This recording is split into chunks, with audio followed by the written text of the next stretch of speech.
So Khaya, just how bad is the situation in Zimbabwe?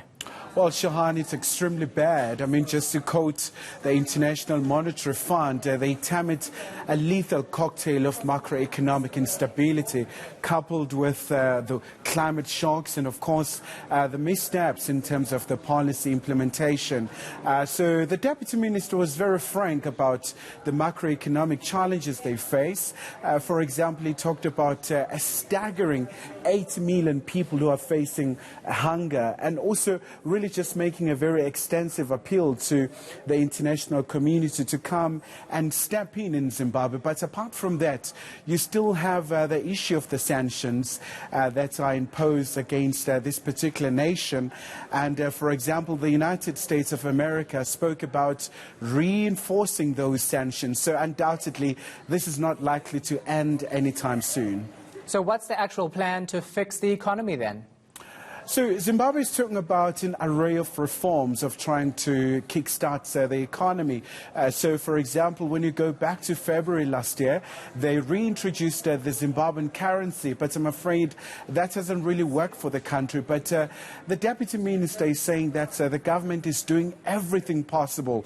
But he mentioned two events in particular that were very damning in terms of the Zimbabwean affairs and how the new administration has been trying to fix the situation. So when you go back to the elections in 2008, so the post-election violence that's happened, the Deputy Minister said those were very concerning events, but let's really take a listen to him reaffirming their position.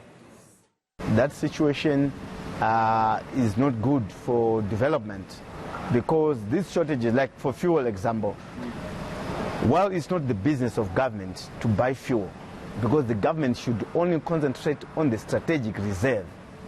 But the government is forced to chip in. Why? Because other companies are not willing to come and sell fuel in Zimbabwe because they are failing to get lines of credit abroad. And Khaya, what's the opposition's reaction? Well, it doesn't buy the argument by the government. So the opposition is saying it's a question of legitimacy. The current ZANU-PF-led government has really lost the legitimacy of the Zimbabweans. So hence, you have all these structural problems. And from time to time, they talk about fixing them. And then obviously, the more they're trying to change and the more it stays the same. So let's take a listen to one of the MDC members. I don't think them talking about reforms and then not actually applying what they're saying can change anything in the future and even now. What is needed only is a change of leadership.